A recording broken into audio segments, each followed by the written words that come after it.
வேகம் சென்றிடுவோம். ஓசன்னா ஜெயமே, ஓசன்னா ஜெயமே. அப்படிதான் ஒரு கூட்டம் எருசலேமுக்குள்ள அன்றைக்கு 3 லட்சம் பேர் இருந்தாங்களாம். ஆமென் சொல்லுங்க. எருசலேமுக்குள்ள அத்தனை பட்டணத்துல இருந்து அவ்வளவு பேர் வந்துட்டாங்க. ஸ்தோத்திரம். அத்தனை பேரும் அவருக்கு பின்பாக இருந்தார்கள். அவருக்கு எதிர்ப்பு இருந்துச்சு, அவருக்கு சாதகமான காரியங்களும் இருந்தது. ஆமென். அல்லேலூயா. கர்த்தருக்கு மகிமை. என்னோடு சேர்ந்து பாடுங்கள். அந்த பவனியை நினைத்து நாம பாட போறோம். இயேசு ராஜா முன்னே செல்கிறார். அவர்கள் ஓசன்னா கீதம் பாடிக்கொண்டே அவரோடு சென்றார்கள். ஜெயமே, ஓசன்னா ஜெயமே. கைகளை தெரியுமா? ஆமென். இயேசு ராஜா முன்னே செல்கிறார். ஓசன்னா கீதம் பாடுவோம். ஓ ஓ ஓ இயேசு ராஜா முன்னே செல்கிறார். ஓசன்னா கீதம் பாடுவோம். Come on. வேகம் சென்றிடுவோம். ஓசன்னா ஜெயமே, ஓசன்னா ஜெயமே, ஓசன்னா ஜெயம் நமக்கே என்றும். ஓசன்னா ஜெயம் நமக்கே. Very good. பாடுவோம். ஓசன்னா ஜெயம் நமக்கே என்றும். ஓசன்னா ஜெயம் நமக்கே. ஓசன்னா ஜெயம், ஓசன்னா ஜெயம் நமக்கே என்றும். ஓசன்னா ஜெயம் நமக்கே. அல்லேலூயா துதி மகிமை என்றும். அல்லேலூயா துதி மகிமை. அல்லேலூயா துதி மகிமை. அல்லேலூயா துதி. சொல்லுங்க. இயேசு ராஜா, இயேசு ராஜா எங்கள் ராஜா, இயேசு ராஜா எங்கள் ராஜா என்றென்றும் போற்றிடுவோம். ஓசன்னா ஜெயமே, ஓசன்னா ஜெயமே, ஓசன்னா ஜெயம் நமக்கே என்றும். ஓசன்னா ஜெயம் நமக்கே. ஓசன்னா என்றும். ஓசன்னா ஜெயம் நமக்கே. துன்பங்கள் சூழ்ந்து வந்தாலும் பாடுவோம். தொல்லை கஷ்டங்கள் தேடி வந்தாலும், துன்பங்கள் சூழ்ந்து வந்தாலும், தொல்லை கஷ்டங்கள் தேடி பயமும் இல்லையே, பயமும் இல்லை, கலக்கமில்லை, பயமும் இல்லை, கர்த்தர் நம்முடனே. ஓசன்னா ஜெயமே. Very good. ஓசன்னா ஜெயம் நமக்கே என்றும். ஓசன்னா ஜெயம் நமக்கே. ஓசன்னா ஜெயம் நமக்கே என்றும். ஓசன்னா. பாடுங்க. யோகாரி வெள்ளம் வந்தாலும், வெள்ளம் வந்தாலும் பாடுவோம். எரிகோ கோட்டை ஷெக்கேனா ஹந்தரோ. வெள்ளம் வந்தாலும் ஓ எரிகோ கோட்டை முன்னே நின்றார். பயமும் இல்லையே, பயமும் இல்லை. தைரியமா மீட்பர் நம்முடனே. கலக்கமில்லை, மீட்பர் நம்முடனே. ஓசன்னா ஜெயமே, ஓசன்னா ஜெயமே, ஓசன்னா ஜெயம் நமக்கே என்றும். ஓசன்னா ஜெயம் நமக்கே.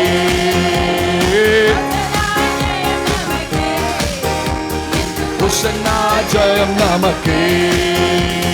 இயேசு ராஜா முன்னே செல்கிறார். ஓசன்னா கீதம் பாடுவோம். இயேசு ராஜா ஓசன்னா கீதம் பாடுவோம். வேகம் சென்றிடுவோம், வேகம் சென்றிடுவோம். ஓசன்னா ஜெயமே. நமக்கு ஜெயம் கொடுத்த தேவன் அவர். ஓசன்னா, ஓசன்னா ஜெயம் நமக்கே. ஓசன்னா ஜெயம் நமக்கே. தலை நிமிர செய்தார், என்னை உயர்த்தி விட்டார். இனி நான் கலங்குவதில்லையே. நடைய செய்தார், என்னை மகிழ செய்தார். இனி என்றும் பயம் எனக்கில்லையே. தலை நிமிர செய்தார், என்னை உயர்த்தி விட்டார். இனி நான் கலங்குவதில்லையே. நடைய செய்தார், என்னை மகிழ செய்தார். இனி என்றும் பயம் எனக்கில்லையே. கிருபையால் எல்லாம் அருளினார், கிருபையால் என்னை உயர்த்தினார். சொல்லுங்க, கிருபையால் எல்லாம் அருளினார், கிருபையால் என்னை உயர்த்தி. நம் கர்த்தர் நல்லவர், நம் கர்த்தர் நல்லவரே. தலை நிமிர செய்தார், என்னை உயர்த்தி விட்டார், இனி நான் கலங்குவதில்லையே. சிலுவையில் எந்த சிறுமையை சிதைத்தார் ராஜனே. பாருங்க, வெறுமையை வேரோடு அறுத்திட்டார் வெற்றியின் தேவனே. சிலுவையில் எந்த சிறுமையை சிதைத்தார் ராஜனே.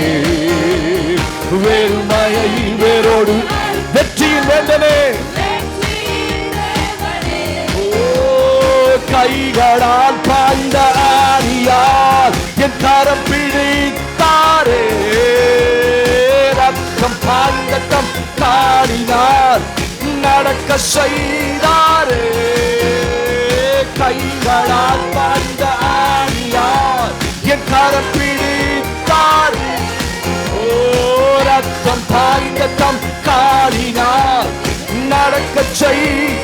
சொல்லுங்க, நம் கர்த்தர் நல்லவர், நம் கர்த்தர் நல்லவரே.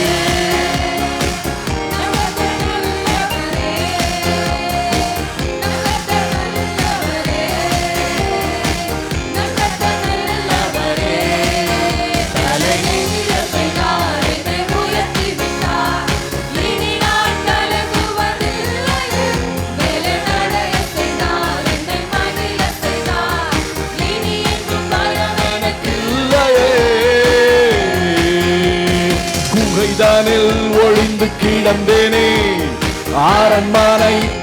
எத்தனை பேருக்கு இது புரிஞ்சது? வெட்கத்தை அவன் மாற்றினார், நம்பினேன் விடுவித்தார். எதிரிகள் முன் உயர்த்தினார், என் தலையை நிமிரச் செய்தார்.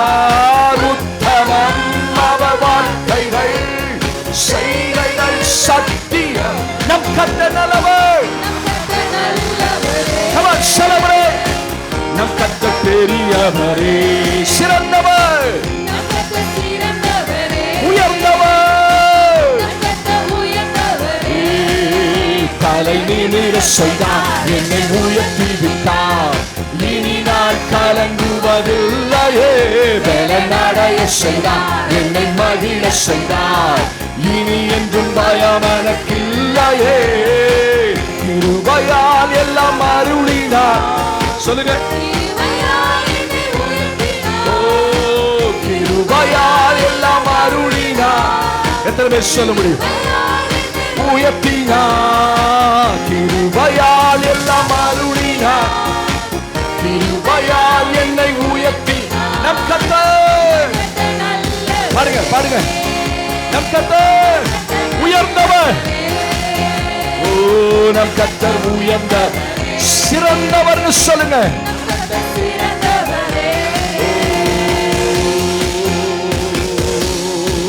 ஆமென், ஹல்லேலூயா.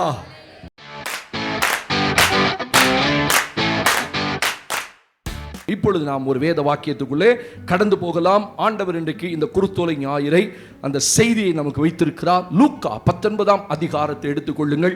ஆண்டவர் மகிமைப்படுது. Gospel book of Luke chapter 19. ஆண்டவருக்கு மகிமை உண்டாகட்டும். இந்த 40 வசனங்களிலே வாசித்த ஒரு சில வசனங்களை நாம் பார்க்க போகிறோம். ஆண்டவருக்கு மகிமை உண்டாகட்டும்.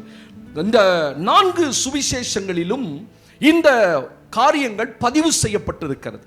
ஆண்டவருடைய 4 சுவிசேஷ நூல்கள்ல எல்லா சம்பவங்களுமே பதிவாகி இருக்காது.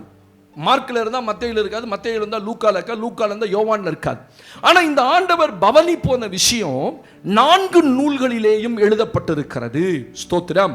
மத்தேயுல எழுதப்பட்டிருக்கு, மார்க்ல எழுதப்பட்டிருக்கு, லூக்கால எழுதப்பட்டிருக்கு, யோவான்ல. இன்னைக்கு 4 பாயிண்ட 4 புஸ்தகங்கள்ல இருந்து நம்ம பார்க்க போறோம். ஆமென் சொல்லுங்க.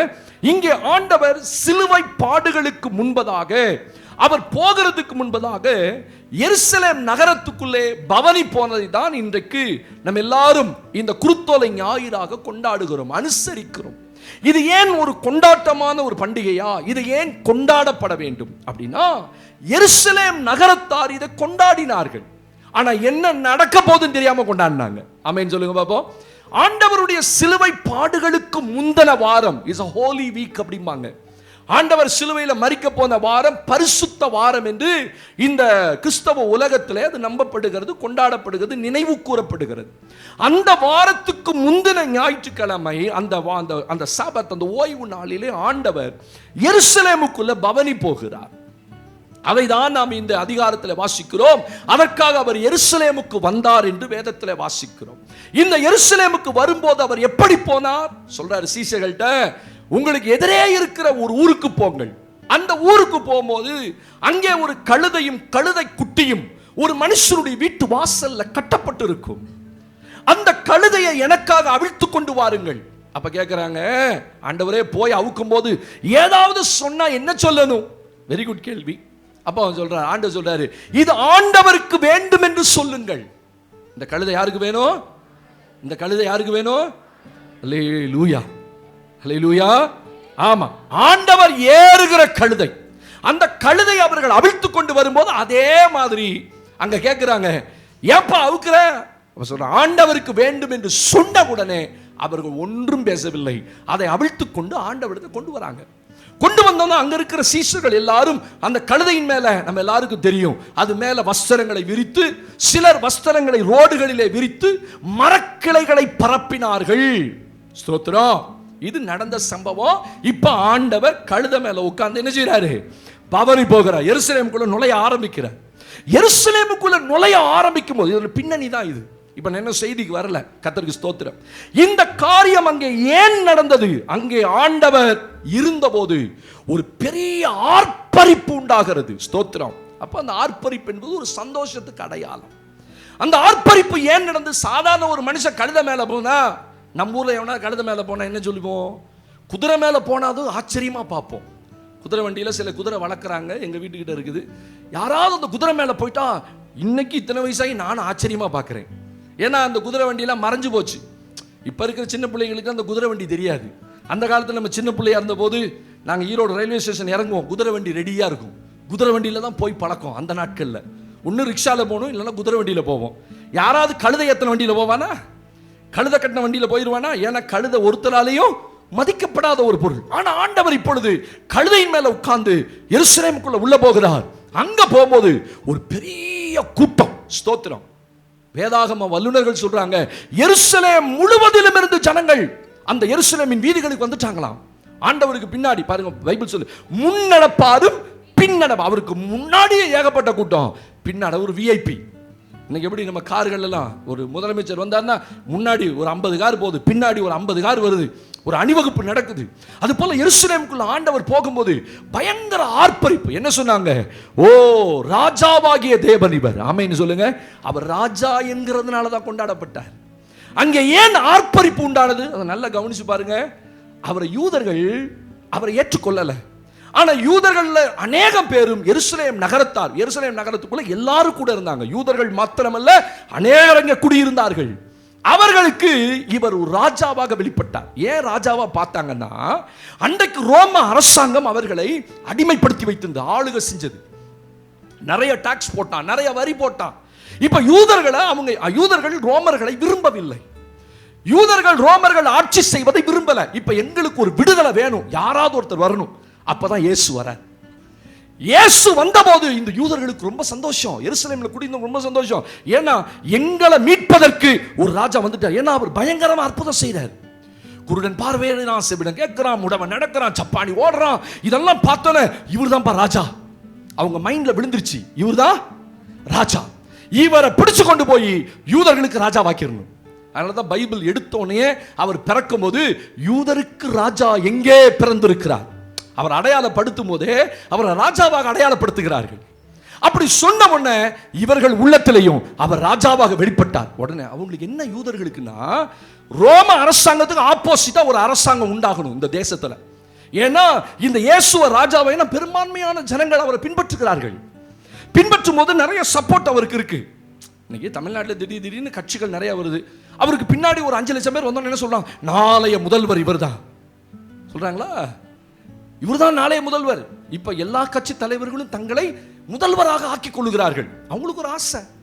ஏன்னா அவருக்கு பின்னாடி ஒரு 5 லட்சம் பேர் இருக்கிறாங்க. ஒரு 5% ஓட்டு 6% ஓட்டு இருந்துச்சுன்னா அவங்க முதலமைச்சராக பார்க்கிறாங்க. அப்ப எருசலேம் முழுவதும் இயேசுவுக்கு பின்னாடி வந்தோடனே முடிவு பண்ணிட்டாங்க, இவரை ராஜா வாக்குனா, அதனாலதான் ராஜான்னு கூப்பிடுறாங்க, இவரை ராஜா வாக்குனா கண்டிப்பா ரோமர்களுக்கு எதிராக ஒரு ராஜ்யத்தை அமைப்பார். நல்லா புரிஞ்சுங்க, யூதருடைய மனநிலைமை நல்லா புரிஞ்சுக்கங்க. அதனாலதான் இவரை ராஜான்றாங்க. அதனாலதான் அவ்வளவு ஜனங்களும் அவரை ஆர்ப்பரித்துக் கொண்டு போகிறார்கள். இரண்டாவது, இவர் ஏன் அந்த எருசலேம் என்ன நடக்குது? ஆண்டவர் கழுதையின் மேலே ஏறி போனார். எங்க போனார்? இந்த ட்ரையம்பல் என்ட்ரி, அதாவது இந்த வெற்றி பவனி ஆரம்பித்து இது எங்க போய் முடியுதுன்னா தேவாலயத்தில் முடியும். அங்கதான் போய் கழுதையிலிருந்து இறங்குறார். இப்ப இந்த தேவாலயத்துக்கு போனதுக்கு காரணம் என்ன? தேவாலயத்தை சுத்திகரிக்க போகிறார். அப்படியே படிப்படியா நடக்குது பாருங்க. அழகா தன்னுடைய வெற்றி பவனி ஆரம்பிக்கிறார். இந்த வெற்றி பவனி எங்க போய் முடியுது? அங்க தேவாலயத்தில் போய் சுத்தி பார்க்கிறார். மறுபடியும் பெத்தானியாவுக்கு போனார். அடுத்த நாள் காலையில மறுபடியும் இந்த எருசலேமுக்கு வருகிறார். நேரா ஆலயத்துக்கு போகிறார்.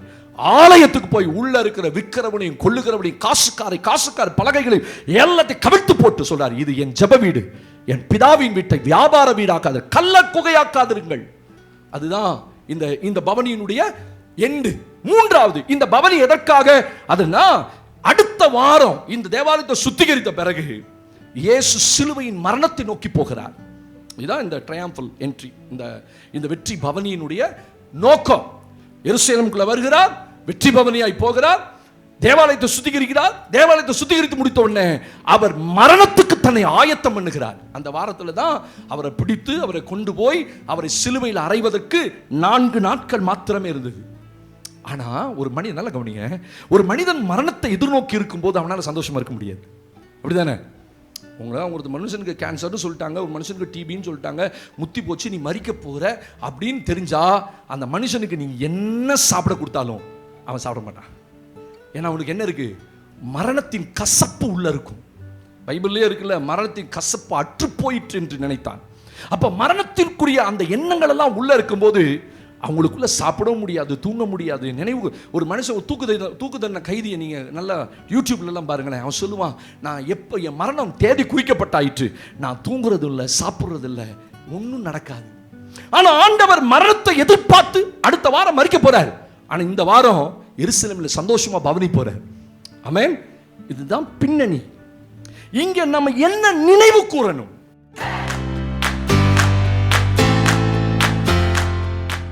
பாருங்க, வேதவசனம் சொல்லு, யோவான் 12ஆம் அதிகாரத்தில் 16ஆம் வசனத்துல, ஹalleluya, the gospel book of John chapter 12 verse 16, யோவான் 12:16 நாம் வாசிக்க போகிறோம். இவைகளை அவருடைய சீஷர்கள் துவக்கத்திலே அறியவில்லை.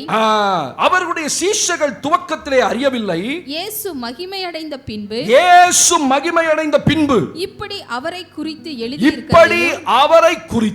எழுதியிருக்கிறதையும் தாங்கள் இப்படி அவருக்கு செய்ததையும் நினைவு கூர்ந்தார்கள். இது எப்ப? ஆண்டவர் அந்த பவனி போய், ஆண்டவர் அந்த எருசலேமுக்குள்ள போயிட்டு இதெல்லாம் நடந்த பிறகு யூதர்கள், இந்த சீஷர்கள் நினைவு கூர்ந்தார்கள். இந்த பவனியில நம்ம நினைவு கூற வேண்டிய ஒரு 5 காரியம். இந்த பவனி உலகம் முழுசு நினைவு கூறப்படுது.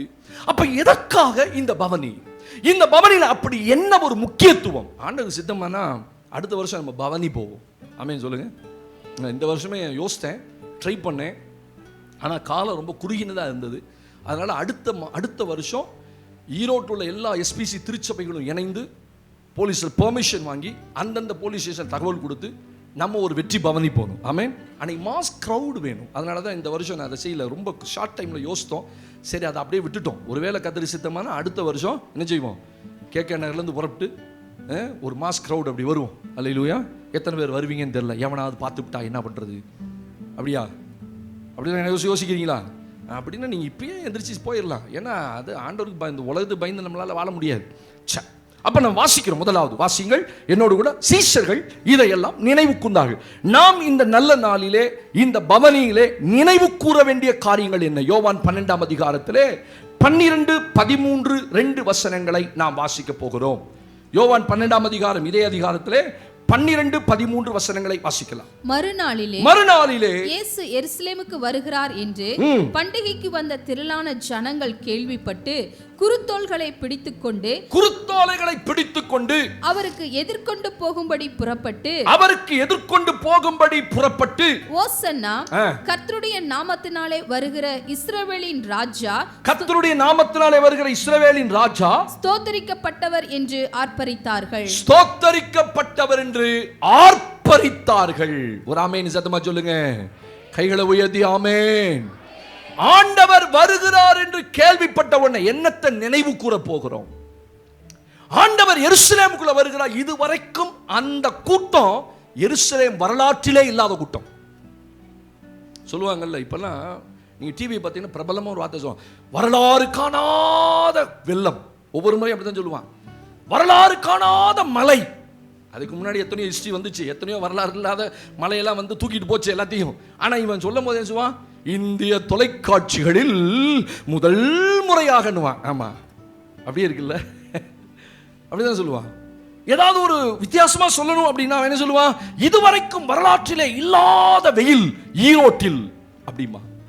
அப்ப இதுக்கு முன்னாடி இருந்திருக்கு, ஆனா அதை அழுத்தி சொல்றதுக்காக சொல்லுவான். ஆனா எருசலேம்ல இதுவரைக்கும் இல்லாத ஒரு கூட்டம், அதான் முதல் முறையாக ஒரு பெரிய தலைவர் வருகிறது போல ஆண்டவர் உள்ள போகும்போது எருசலேம் பட்டணம் முழுவதும் ஸ்தோத்திரம். இப்ப ஆண்டவர் போகிறார், திரளான கூட்டம் என்ன செய்றாங்க, முன்னடப்பாரும் பின்னடப்பாரும் அவரை புகழ்ந்து பாடிக்கொண்டு போனார்கள். நல்ல கவனிங்க, அன்றைக்கு எருசலேம்ல ஒரு பெரிய சட்டம் இருந்தது. என்ன சட்டம்?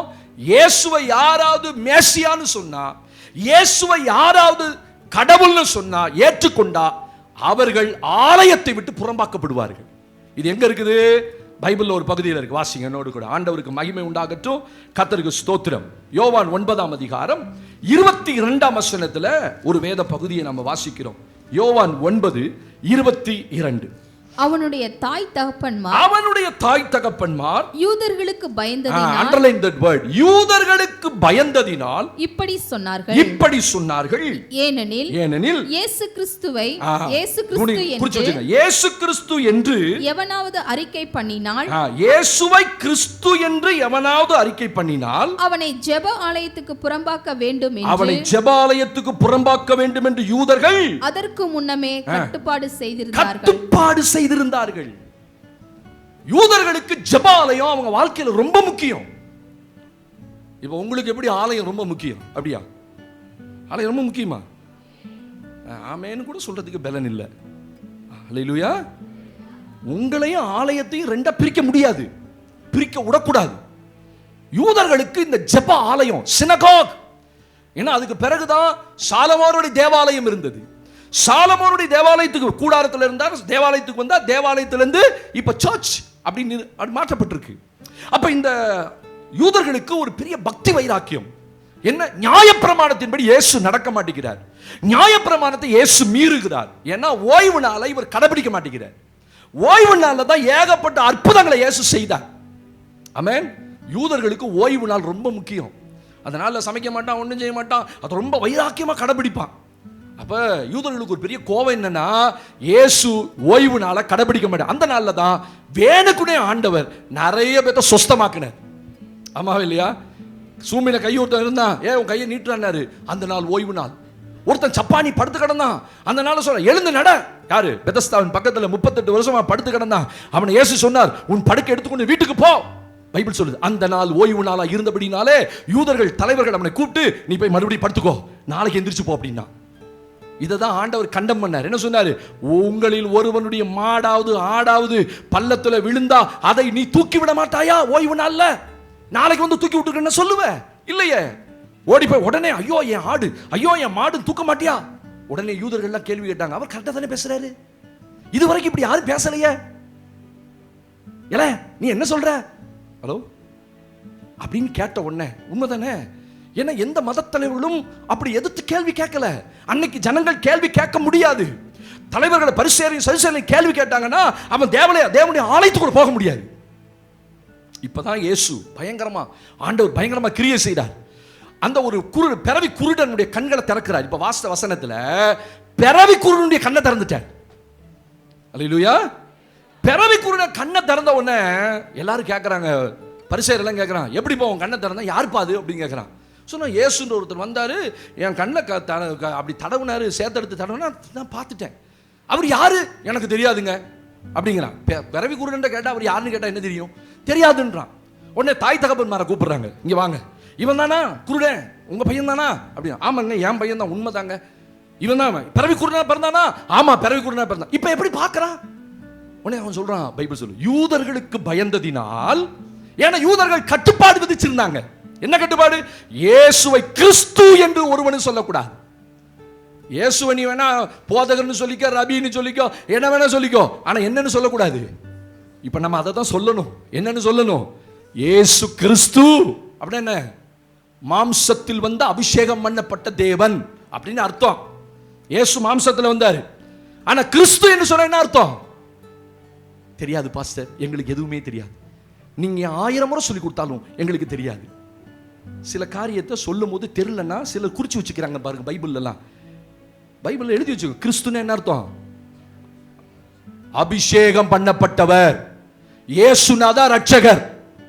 கிறிஸ்து என்றால் அபிஷேகம் பண்ணப்பட்டவர், பிதாவினால் அபிஷேகம் பண்ணப்பட்ட தேவன். அவங்களால அதை ஏற்றுக்கொள்ளவே முடியல. இவர் பிதாவின் குமாரன் சொல்றாரு, அவங்களால ஏற்றுக்கொள்ள முடியல. நான் தான் கிறிஸ்து. ஏன்னா கிறிஸ்துவ அவங்க எதிர்பார்த்தாங்க, மேசியாவாகிய கிறிஸ்துவை எதிர்பார்த்தார்கள். ஆனா இயேசுதான் கிறிஸ்துன்னு ஏற்றுக்கொள்ள முடியல. நல்ல கவனிங்க. அதனால என்ன கட்டுப்பாடு போட்டிருந்தாங்க? யாராவது இயேசுவை கிறிஸ்துன்னு சொன்னா ஆலயத்துக்கு புறம்பாக்கப்படுவார்கள். ஆலயத்தை விட்டு தள்ளி வச்சிருவாங்க. ஒரு ஊர்ல புரஜாதிகள் இருக்காங்கன்னு வச்சுக்கோங்களேன், இந்து மார்க்கத்தார் இருக்காங்க, ஒரு 50 ஃபேமிலி இருக்கு. அதுல ஒரு ஃபேமிலி மட்டும் நாங்க வரி கொடுக்க மாட்டோம் அப்படின்னு சொன்னாங்கன்னா என்ன செய்வாங்க? ஊரை விட்டு அதுக்கு பயப்படுவாங்க ஜனங்க. ஏன்னா கடையில் வாங்க முடியாது, ஊர்ல தண்ணி பிடிக்க முடியாது, பக்கத்து வீட்டுக்காரன் பேச மாட்டான், எதிர்த்த வீட்டுக்காரன் முறைப்பான், காலையில் எந்திரிச்சு வந்து எந்த கல்யாண காட்சியில பங்கு பெற மாட்டான், பிள்ளையுடைய நல்ல காரியத்தை. அப்ப ஊர் வேணும் அவங்களுக்கு. அதனால என்ன செய்வாங்க? ஒத்து போக பார்ப்பாங்க. இப்ப தாய் தகப்பன்மார் இயேசுவை கிறிஸ்துன்னு சொல்லக்கூடாது கட்டுப்பாடு இருக்கிறத தெரிஞ்சுக்கிட்டு எப்படிப்பா இவன் பார்க்கறான் அப்படின்னா அவங்க என்ன ரொம்ப அழகா சொன்னா, அவனே வயதுள்ளவனா இருக்கிறான், அவன் வாலிபன் தானே, அவன்கிட்டயே கேட்டுக்கங்க. ஏன்னா நாங்க இயேசுதான் கிறிஸ்துன்னு சொன்னா ஊரை விட்டு அந்த தேவாலயத்தோடு தள்ளி வச்சிருவாங்க. இதுதான் இன்னைக்கு நடந்தது. நல்ல கவனி. இப்ப இந்த சம்பவம் சரியா? இப்ப இந்த சம்பவம் எது? ஊர்ல பயங்கர கட்டுப்பாடு, எருசலேம்ல பயங்கர கட்டுப்பாடு. இயேசு ஒருத்தன் கிறிஸ்து, ஆனா இயேசுவை தெய்வம்னு சொல்லக்கூடாது, கிறிஸ்துன்னு சொல்லக்கூடாது தெரிஞ்சும் எருசலேம் நகரத்தார் அத்தனை பேரும் தைரியமா வெளியில வந்து இயேசுதான் கிறிஸ்துன்னு சொன்னான். அதான் பாயிண்ட் அங்க கவனிக்க வேண்டியது. முன்னடப்பாரும் பின்னடப்பாரு. இயேசு கூப்பிடல, யாரையும் கூப்பிடல. வாப்பா வாப்பா வாப்பா உனக்கு காசு கொடுக்குறேன் கட்சி பாதியா நடத்தினாரு இல்லையே. யாருக்கு காசு கொடுத்தாரு? ஒருத்தனுக்கு அற்புதம். பைபிள் சொல்லுது, எருசலேமுக்குள்ள நுழைந்த போதே அவர் செய்த அற்புதங்களை கேள்விப்பட்ட ஜனங்கள் அத்தனை பேரும் உன்னதத்திலே ஓசன்னா, தாவீதின் மைந்தருக்கு ஓசன்னா, பயங்கர சத்தம். கட்டுப்பாடாது மண்ணாது போங்கடா, அதெல்லாம் நாங்க பயப்பட மாட்டோம். தேவாலயத்தோடு தள்ளி வச்சு பக்கத்துல சொல்லியிருப்பான், நீ போய் சொல்லிடாத, தாவீதின் மைந்தன் இவர் தான் தேவன் சொல்லிடாத. நான் சொல்லுவான், போடா நீயும் உங்க சபையும் உங்க தேவாலயமும் அப்படின்ட்டு இவன் பாட்டு கத்த ஆரம்பிச்சு பின்னாடியா போறான். இங்க கவனிக்க வேண்டியது ஒண்ணுதான், அவ்வளவு கட்டுப்பாடுகள் இருந்தும் இந்த பந்தி இந்த பவனியில கவனிக்க வேண்டியது ஒரே ஒரு காரியம், அத்தனை பேரும் கட்டுப்பாடுகளை மீறி, சட்ட திட்டத்தை மீறி, யூதர்களுடைய சட்டத்தை மீறி இயேசுவை கிறிஸ்துன்னு சொன்னாங்க. அதான் அவங்களுக்குள்ள இருந்த உறுதி. இன்னைக்கு நம்ம கவனிக்க வேண்டியது என்ன? எருசலேம் நகரத்தாருக்குள் இருந்த இயேசுவை பின்பற்ற வேண்டும் என்ற அந்த உறுதி தான் இன்னைக்கு நீங்கள் நான் நினைவு கூறணும். இந்த பவனியில நினைவு கூற வேண்டிய ஒரு காரியம் இருக்கு.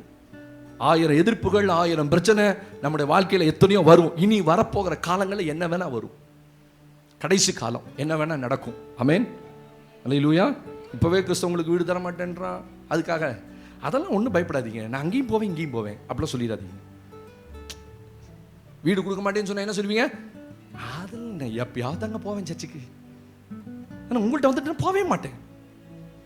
இங்கே வந்து நல்ல பிள்ளை மாதிரி உட்காந்துக்கிட்டு பிரைஸ் லார்ட், கர்த்தர் நாமத்தில் எனக்கு கர்த்தர் வீட்டை வாடகை கொடுத்தார். எப்படி கொடுத்தார்?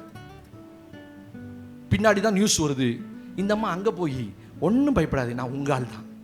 ஆட இப்படியுமா ஒரு விசுவாசி இருக்கு ஒரு வீட்டுக்காக, அது வாடகை வீட்டுக்காக. இன்னைக்கு இருக்கு. அன்னைக்கு இருந்த அந்த எருசலேம் நகரத்தார் ஊரை விட்டே ஒதுக்கிடுவேன், தேவாலயத்தை விட்டே ஒதுக்கிடுவேன் சொன்னவெல்லாம் பயப்படாம வெளியில வந்து எல்லாரும் பார்க்கறான். யூதர் அபிமார்கள் பார்க்கிறார்கள், அந்த பரிசேயர் பார்க்கறாங்க, சங்கத்தார் பார்க்கறாங்க, எல்லாரும் பார்க்கறான். இவங்க யாரும் பயப்படல. ஆண்டவர் தொட்டா பயப்பட மாட்டோம். ஆமென் சொல்லுங்க. ஆண்டவர் ஒரு மனிதனுடைய வாழ்க்கையில வந்துட்டா அவன் பயப்பட மாட்டான், எதுக்கும் பயப்பட மாட்டான். இப்ப நம்ம என்ன ஆண்டவரை பின்பற்றுறோம்? இப்போ உங்க குடும்பத்தில் பிரச்சனை, நீ சர்ச்சுக்கு போய் தான் இந்த வியாதியே வந்துச்சு. எனக்கு கோபம் வருது பாருங்க நினைச்சா. ஏன் உங்க வீட்டிலலாம் வியாதி வராதோ அப்படின்னு திருப்பி கேட்க முடியல பாருங்க விசுவாசிக்கு. இதை கேட்டுட்டு பேச வேண்டிய இடத்துல நீங்க பேசலன்னா, அதனால தான் ஆண்டவர் சொன்னார், நீங்க பேசலன்னா யார் பேசும்? கல்லு பேசுனாரு. எல்லா இடத்துலையும் கெக்க பெக்கன்னு பேசிக்கிட்டே போகக்கூடாது, சிரிச்சுக்கிட்டே போகக்கூடாது. பேச வேண்டிய இடத்துல எங்க ஆண்டவர் அப்போ செய்வார். ஒன்று சர்ச்சுக்கு போனால தான் இந்த வியாதி வந்துச்சா? ஏன் அந்த ஊர்வலத்தில் இருக்கவே நம்ம குடும்பத்தில் உறவுக்காரங்களை யாருமே இந்த வியாதி வரலையா? பேசுறவனுக்கு அதிகமான வியாதி இருக்கு இவங்கள்ட்ட. அவன் அதையெல்லாம் மறந்துட்டு நீ சர்ச்சுக்கு போனதுனால தான் இந்த வியாதி வந்துச்சுன்னா எதிர்த்து நின்று பேசணும். ஆமென் சொல்லுங்க. எதிர்த்து நின்றுனா உங்களை போய் சண்டை போட்டு குடுமி பிடி போட்டு சண்டை போட சொல்ல, அந்த இடத்துல நீங்க ஆண்டவருக்காக பேசணும். அதான் பரலோகத்தில் தேவன் சொல்றாருல, நீ மனுஷனுக்கு முன்பாக என்னை அறிக்கை பண்ணுனா பரலோகத்திற்கு தேவனுக்கு முன்பாக உன்னை என்ன செய்வேன்? நான் அறிக்கை பண்ணுவேன். விட்டு கொடுத்துடக்கூடாது. சில இடத்துல விட்டுறக்கூடாது. பேச வேண்டிய இடத்துல பேசிடணும். யாருக்குப்பா வியாதி வரல, யாருக்குப்பா பலவீனம் இல்லை, யார் வீட்டில் பிரச்சனை இல்லை. சர்ச்சுக்கு போன எப்படி பிரச்சனை வச்சு நீ எப்படி சொல்லுவ? உன் உடம்புல இத்தனை பிரச்சனை இருக்கேன்னு நீ சொல்ல தரல பாருங்க. நாங்க சொல்லி கொடுத்த பிறகு ஆமா கேட்டிருக்கலாம், போயிருக்கலாம். அது உள்ள இருக்கிற ஆவியான கிரியை செய்யணும். ஆமென் அல்லேலூயா. அவ்வளவு பயங்கர கூட்டத்தில் என்னை யாராவது பார்த்துருவானா, போயிருவானா, வந்துருவானா அப்படிலாம் அவங்க யோசிக்கவே இல்லை.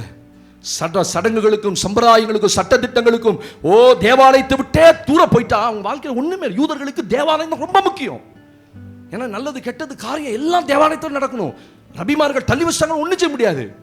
ஆனா இயேசு அவங்க வாழ்க்கையில வந்த உடனே அவர்களுக்கு பின் சென்றவர்கள் ஆண்டவருக்குள்ள உறுதியாய் நின்றார்கள். ஆமென் சொல்லுங்க. இந்த பவனியில நம்ம கற்றுக்கொள்ள வேண்டியதுதான், அவருக்கு பின்னாடி போனா அவரை பற்றி கொண்டு உறுதியா போகணும். அவருக்காக நிற்க வேண்டிய இடத்துல உறுதியா நிக்கணும். ஸ்தோத்திரம். திட்டுவான், உங்க வீட்டுக்கு திட்டாரா, மாமியை திட்டாரா, இயேசுவை திட்டாரா, அந்த இடத்துல சைலண்டா இருந்துங்க. அது ஒன்றும் பிரச்சனை இல்லை. 4 பேர் மத்தியில் திட்டான் பார்த்தீங்களா, நீங்க திருப்பி சண்டை போட்டா அது வீட்டுக்குள்ள பிரச்சனை ஆயிரும். நல்ல ஞானமா நடந்துக்க. நான் எங்க பேச சொல்றேன்னு, ஆண்டவர் சார்பில் 4 பேர் மத்தியில் ஒருத்தன் தூஷிக்கிறான்னா, அங்க ஆண்டவர் இகழப்படுறாருன்னா அந்த இடத்துல என் வார்த்தை அங்க நிக்கணும். ஆண்டவருக்காக நிக்கணும். கர்த்தர் கிரியை செய்வார். ஆமென். அவரை பின்பற்றி போகும்போது உறுதியா பின்பற்றி போனாங்க. எது வரைக்கும்? தேவாலயம் வரைக்கும் இயேசுவின் பின்ன. எவன் பார்த்தானே, எவன் வந்தா என்ன, எவன் போனா என்ன. இன்னைக்கு கிறிஸ்தவத்துக்குள்ள பெரிய பிரச்சனை, சலுகை கிடைக்காம போயிடும், அது கிடைக்காம போயிடும், கட் பண்ண போனா போகுது சலுகை போனா போகுது. சலுகை எல்லாம் வாழ முடியாதா? சொல்லுங்க, வாழ முடியுமா? கிறிஸ்தவன்னு தெரிஞ்சுட்டா 1000 ரூபாய் மாசம் வராது பாஸ்டர். இந்த 1000 ரூபாயில தான் நீ கஞ்சி குடிக்கிறியா? தேவ பிள்ளைய 1000 ரூபாய் நிறைய பேர் வாங்குறீங்க. ஐயோ தெரிஞ்சதுன்னா 1000 ரூபாய் போயிருமே. 1000 ரூபாய் இழந்தா கர்த்தர் 10,000 ரூபாய் கொடுப்பாரு. நீங்க 1000 ரூபாய ஐயோ போயிருமே நான் கிறிஸ்தவன்னு சொன்னா போயிருமே. உண்மையே சொல்றேன், என் பிள்ளைகளுக்கு நான் ஸ்காலர்ஷிப்பே வாங்கல. அவங்க காலேஜ்லேருந்து ஸ்கூல்லேருந்து எந்த படிப்புக்கும் நான் வாங்கலை. ஏன்னா போய் சொல்கிறான். வருமானம் 2 லட்சத்துக்குள்ளே இருக்கணும். வருமானம் 2 லட்சத்துக்குள்ளே இருந்தாதான் உனக்கு ஸ்காலர்ஷிப். இப்போ நான் போய் சொல்கிறீங்களா என்னைய? இந்த சபையில் யாருக்கு வருஷத்துக்கு 2 லட்ச ரூபா வருமானம் சொல்லுங்க பார்ப்போம். ஒருத்தருக்கும் கிடையாது. எல்லாருக்கும் அபவுட் 2 lakhs தான். குறைஞ்சது 20,000 ரூபாய் இல்லாமல் உங்களால் மாசத்தை நடத்த முடியாது. கணக்கு பண்ணி பாருங்க. 12 மாசத்துக்கு எவ்வளோ ஆச்சு? 2,40,000 ரூபா. 2.5 லட்ச ரூபாய்க்கு மேலே போகுது. குறைஞ்சது 3 லட்ச ரூபாய்க்கு வருஷத்துக்கு நம்ம செலவு பண்ணுறோம். எத்தனை பேர் ஏமாற்றி வாங்குறீங்க? இங்கே தான் பாஸ் உங்களை பிடிக்க மாட்டேங்குது. அப்படித்தானே? இங்கே தான் எங்களை குத்துறீங்க, அடிக்கிறீங்க. ஆனால் நான் விட்டு கொடுங்க நான் சொல்ல மாட்டேன். சத்தியத்தை போட்டு போயிட்டே இருப்பேன். அது உங்களுக்குள்ள கிரியை செஞ்சா சரி, செய்யலைனா சரி, திருடனுக்கு தேல் கொத்துன மாதிரி இருக்குது. ஏன் பாஸ்டர் இப்படிலாம் சொல்றீங்க? அதெல்லாம் தொடாதீங்க பாஸ்டர். நானா பேசுறேனா? உள்ள இருக்கிறவரு பேசுறாரு, ஞாபகப்படுத்துறாரு. பொய் சொல்லி அதை வாங்கி என்ன செய்ய போறேன்? இப்போ கூட போன இந்த செகண்ட் இயர் கூட என் மகளுக்கு கேட்டாங்க. நான் சொன்னேன், no I don't want to tell lie. நான் பொய் சொல்ல விரும்பலை. இன்னைக்கு இந்த ஒரு சின்ன ஸ்காலர்ஷிப்க்கு நான் பொய் சொன்னேன்னா கர்த்தர் என்னை நம்பி கொடுக்க வேண்டிய எத்தனையோ கோடிகளை நான் இழந்துருவேன். சொல்ல மாட்டீங்களே? உங்களுக்கு அந்த விசுவாசமே இல்லைங்க. எங்களுக்கு எப்படிங்க பாஸ்டர் கோடியை கொடுப்பார்? கோடியை கொடுக்க எனக்கு மட்டுமா கொடுக்குறேன்னா உங்களுக்கு தான் கொடுப்பாரு. உனக்கு கொடுப்பாருமா, கண்டிப்பாக 2 கோடி கொடுத்துருவார். சோத்திரம். அது நீ வாங்கிக்கோ போ இயேசு நாமத்தில். அதை சொல்கிறதுக்கு கூட நம்ம ஆட்களுக்கு ஐயோ பயமாக இருக்குது பாஸ்டர். ஸ்காலர்ஷிப் இல்லைன்னா என்ன பண்ணுவோம் பாஸ்டர்? ஸ்காலர்ஷிப்னா முழுசாக கொடுக்குறேன், கொஞ்சோண்டு கொடுக்குறேன். நீ 60,000 வெட்டுவான், 6,000 ரூபா கொடுப்பான். இந்த 6,000 ரூபாய்க்கு அத்தனை பொய். அப்படிதானே? I don't want to tell lie. நான் பொய் சொல்ல விரும்பவில்லை. 1000 ரூபா கட்டாயிரும், என் மனைவிக்கு வர வேண்டிய 1000 ரூபா கட்டாயிரும், எனக்கு வர வேண்டிய 1000 ரூபா கட்டாயிரும். நான் தொழிலாளர் வாரியத்தில் இருக்கேன், அந்த வாரியத்தில் இருக்கேன். இவன் தொழிலாளரே கிடையாது, இவன் அரசாங்கத்தில் இருக்கான். இவனுக்கு எதுக்கு தொழிலாளர்? இப்போ பொய் சொல்ல கொஞ்சம் புரிந்து சொல்லுங்க விசுவாசிகள்லாம். ஒண்ணுமே இல்லை, தருத்திரம். கேளுங்க, போய் வீட்டுக்கு கொண்டு 5 கிலோ அரிசி நான் சாப்பிட்டே பல மாசம் ஆயிடுச்சு. இந்த 5 கிலோ அரிசியை அந்த அரசியல்வாதிகிட்ட வாங்குறதுக்கு நான் சாப்பிட்டே பாருங்கன்னு நான் நல்ல சொறி தின்னல. வீட்டில் போனால் 1 மூட்டை நல்ல அரிசி ஆண்டவர் வாங்கி வச்சிருக்கிறார். இது பொய் சொல்லி 5 கிலோ வாங்குறதுக்கு எத்தனை மாய்மாலம்? விளங்கவே விளங்காது இந்த காரியம். உங்களை தேவன் ஆசீர்வதிக்கவே மாட்டார். இந்த பொய் பித்தலாட்டத்தோடையே நம்ம வாழக்கூடாது. நான் சொல்ல சரிதானே? நான் என்ன செய்யணும்னு அதான் சொல்கிறேன். நான் ஏமாற்றி வாங்க ஒரு 1000 ரூபா, ஒரு 2000 ரூபா, ஒரு 5 கிலோ சிப்பம் அரிசி, ஒரு 10 கிலோ சிப்பம் அரிசி 25 கிலோவே தரட்டுங்க. ஏங்க போய் சொல்லணும்? கர்த்தர் நம்மளை போஷி பாருங்க. அல்லேலூயா. 2வது வாசிக்கலாமா? மத்தேயு எழுதின சுவிசேஷம் 21ஆம் அதிகாரம். மத்தேயு எழுதின சுவிசேஷம் 21ஆம் அதிகாரம் 15-16 வசனங்களை நாம் வாசிக்க கேட்க போகிறோம். Turn your Bible with me, Gospel book of Matthew chapter 21, 21ஆம் அதிகாரம் 15-16 வசனங்களை வாசிக்க கேட்க போகிறோம். அவர் செய்த அதிசயங்களையும் தாவீதின் குமாரனுக்கு ஓசன்னா என்று தேவாலயத்திலே ஆர்ப்பரிக்கிற பிள்ளைகளையும் பிரதான ஆசாரியரும் வேதபாரகரும் கண்டு கோபமடைந்து அவரை நோக்கி இவர்கள் சொல்லுகிறதை கேட்கிறீரோ என்றார்கள். அதற்கு இயேசு, ஆம் கேட்கிறேன்.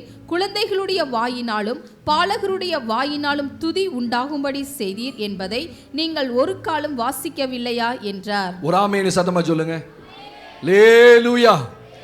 இந்த பவனியில நாம நினைவு கூற வேண்டிய 2வது காரியம், இந்த எருசலேம் முழுவதும் இப்ப பைபிள் சொல்லுது, அந்த 15ஆம் வசனத்திலையும் 16ஆம் வசனத்திலையும் அவர் செய்த அதிசயங்களையும் ஓசன்னா என்று தேவாலயத்தில் ஆர்ப்பரிக்கிற பிள்ளைகளையும் பிரதான ஆசாரியர் வேதபாரகரும் கண்டு கோபமடைந்தார்கள்.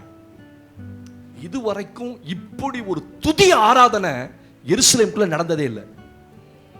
ஒரு மாஸ் கிரவுட் கூடி, அது ஏன்னா யூதர்கள் எப்பவும் சைலண்டா தான்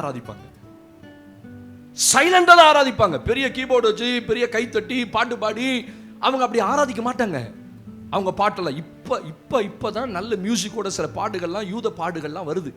ஆனா அந்த நாட்களில் தேவாலயத்தில் அப்படி ஆர்ப்பரித்தார்கள், அப்படி தேவனை பாடினாங்கன்ட்டு எங்கேயுமே இல்லை. ஏன்னா ஆவியானவர் இருந்தா தானே பாட்டு பாட முடியும். ஆமாவா இல்லையா? ஏன்னா யூத சினகாகல யாரும் இல்ல, ஆவியானவர் கிடையாது. ஆவியானவர் இன்னும் இறங்கல, பரிசுத்தாவியானவர் ஊற்றப்படல. அவ்வப்போது வருவார். தாவீதின் மேல இருந்தா தாவீது பாடினார். யார் மேலாம் இறங்கினாரோ அவர்களை கொண்டு பெரிய காரியம் செய்தார்.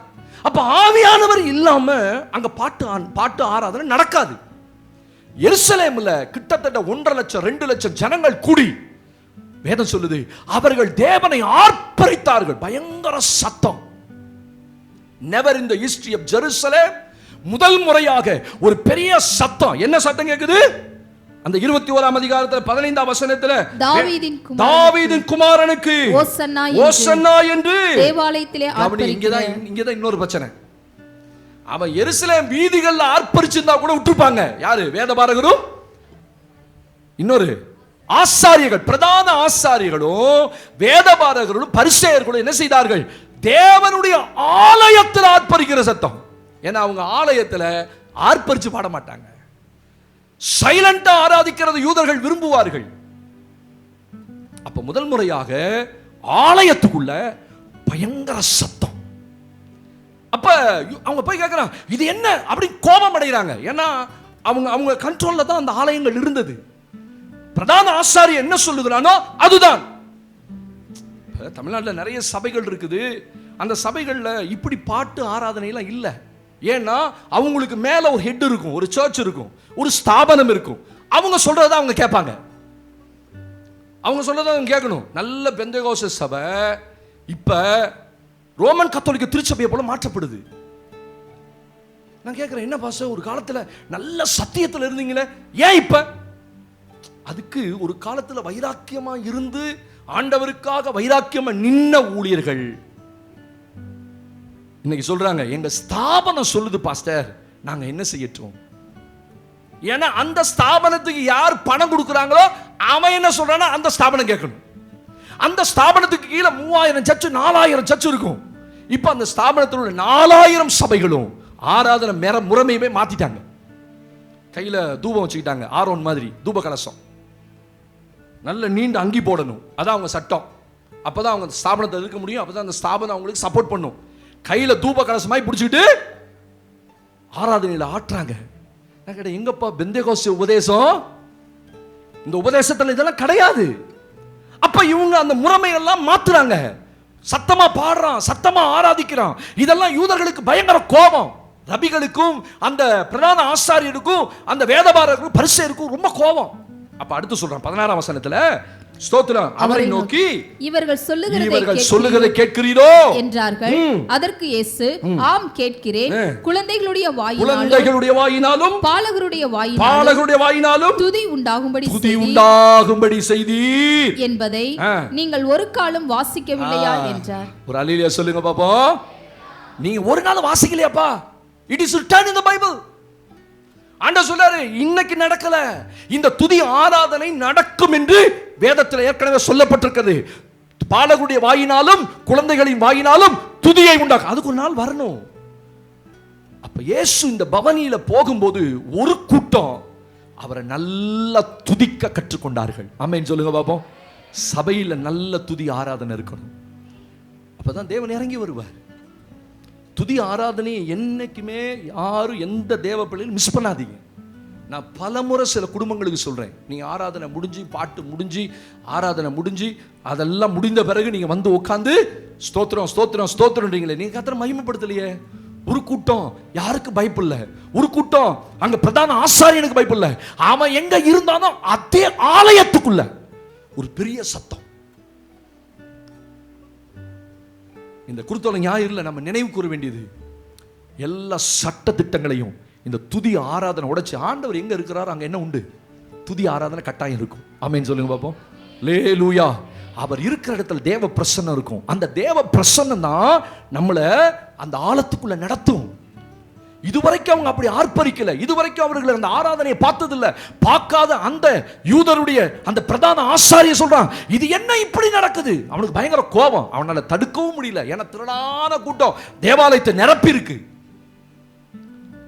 கர்த்தருடைய பிள்ளைகள் ஆராதனையை விரும்புகிற பிள்ளைகளா இருக்கணும். ஆமென் சொல்லுங்க. ஆராதனை முடிஞ்ச பிறகு தயவு செய்து ஆலயத்துக்கு வராதீங்க. ஸ்டார்டிங்ல நின்று அந்த ஸ்டார்டிங் பார்ட்ல இருந்து நான் உங்களுக்கு தெரியலன்னா சொல்லித்தரேன், நீங்க என்ன சொன்னாலும் உங்க வே ஆஃப் ஸ்டைல மாற்ற மாட்டேங்கிறீங்க. ஏன்னா அந்த துதியில தான் தேவன் மகிமைப்படுவார். ஆமென். ஒரு கூட்டத்துக்கு அது கோபம், ஆனா ஒரு கூட்டத்துல பாலகுடைய வாயினாலும் குழந்தைகளின் வாயினாலும் நான் துதியை உண்டு பண்ணுவேன் என்று எழுதப்பட்டதை நீங்கள் வாசிக்கவில்லையா? ஏன்னா நீ பாட மாட்ட, நீ ஆர்ப்பரிக்க மாட்ட. அதனாலதான் கர்த்தர் பாலகருடைய வாயினாலும் பிள்ளைகளுடைய குழந்தைகளுடைய வாயை திறந்தார். அவங்க பாடுறாங்க. யார் இந்த பிள்ளைகள்? அதனால எருசலேம் இருந்த அத்தனை பேரும் குழந்தைகளா பாடினாங்களா? இல்ல, இப்ப தேவனுடைய பிள்ளைகளா மாறிட்டாங்க ஒரு கூட்டம். அந்த கூட்டம் தேவனை பாடி மகிமைப்படுத்தினார்கள். ஒரு ஆமென் சத்தமா சொல்லுங்க பாப்போம். அல்லேலூயா. மூன்றாவது ஒரு சம்பவத்தை வாசிக்கிற லூக்கா 19ஆம் அதிகாரத்திலே 38ஆம் வசனத்திலே இந்த நாள்ல நினைவு கூற வேண்டிய ஒரு காரியம். ஆண்டவருக்கு மகிமை உண்டாகட்டும். லூக்கா 19:38. கர்த்தருடைய நாமத்தினாலே வருகிற ராஜா ஸ்தோத்திரிக்கப்பட்டவர் பரலோகத்திலே சமாதானமும் உன்னதத்திலே மகிமையும் உண்டாவதாக என்று மிகுந்த சத்தத்தோடே மிகுந்த சத்தத்தோடு தேவனை புகழ்ந்தார்கள். தேவனை புகழ்ந்தார்கள். லூக்கா 19:38 இவ்விதமாக எழுதப்பட்டிருக்கிறது. நீங்களும் நான் வாசிக்கிறோம். இங்க ஒரு கூட்டம் அவரை புகழ்ந்து கொண்டிருந்தது. என்னன்னு சொல்லி புகழ்ந்தாங்க? கர்த்தருடைய நாமத்தினாலே வருகிற ராஜா ஸ்தோத்தரிக்கப்பட்டவர். இது தீர்க்க தரிசனமாக உரைக்கப்பட்ட ஒரு வார்த்தை. இது எங்க வாசிக்கிறோம்? சகரியாவின் புஸ்தகத்திலே 9ஆம் அதிகாரத்திலே 9ஆம் வசனத்தை நீங்கள் வாசிக்கும் பொழுது, வாசிக்கலாமா? Turn your Bible. ஹல்லேலூயா. சகரியாவின் புஸ்தகம் 9ஆம் அதிகாரத்தை எடுத்துக்கொள்ளுங்கள். 9ஆம் வசனத்தை சகரியா தீர்க்கதரிசி மூலமாக தீர்க்க தரிசனமாக சொல்லப்பட்டது. வாசிக்குமா? சீயோன் குமாரத்தியே. பைபிள் இல்லாதவங்க மேல பாருங்க, பைபிள் இருக்கிறவங்க பைபிளை பாருங்க. பைபிளை தவிர வேற எதையும் பார்க்காதீங்க. பைபிள் இல்லாதவங்களுக்கு தான் நான் இந்த டிவில டிஸ்ப்ளே பண்ணியிருக்கேன். வாசிக்குமா? சீயோன் குமாரத்தியே மிகவும் களிகூரு. மிகவும் களிகூரு. எருசலேம் குமாரத்தியே. எருசலேம் குமாரத்தியே கெம்பீரி. கெம்பீரி. இதோ உன் ராஜா. கவனிங்க. உன் ராஜா உன்னிடத்தில் வருகிறார். அவர் நீதியுள்ளவரும் இரட்சிக்கிறவரும் தாழ்மையுள்ளவரும் கழுதையின் மேலும் கழுதை குட்டியாகிய மரியின் மேலும் ஏறி வருகிறவருமாய் இருக்கிறார். It's a prophetic word. ஆண்டவருடைய இந்த வருகை தீர்க்க தரிசனமாக ஆண்டவர் வருகிறதுக்கு முன்னாடி, ஸ்தோத்திரம், 7 நூற்றாண்டுகளுக்கு முன்பதாக சொல்லப்பட்ட வசனம். 700 ஆண்டுகளுக்கு முன்பதாக இயேசு வரத்துக்கு முன்னாடியே சகரியா தீர்க்கதரிசி சொல்றான், உன் ராஜா உன்னிடத்தில் வருகிறார். எப்படி வருவாரு? கழுதையின் மேலும். ஒரு அடையாளம் சொல்றார். ஒரு ராஜா உங்ககிட்ட எப்படி வருவாரு? கழுதை மேல வருவாரு. ராஜா குதிரை மேல வர மாட்டார். எல்லா ராஜாவை போல இந்த ராஜா இல்ல. Amen. It's a prophetic word. இது ஒரு தீர்க்க தரிசனத்தின் நிறைவேறுதல். தீர்க்க தரிசனம் பைபிள்ல ஏன் இந்த தீர்க்க தரிசனம் நிறைவேறதை இங்க சுட்டி காட்டுறாரு? யூதர்களுக்கு இயேசுவை ஏற்றுக்கொள்ள மனதில்லை.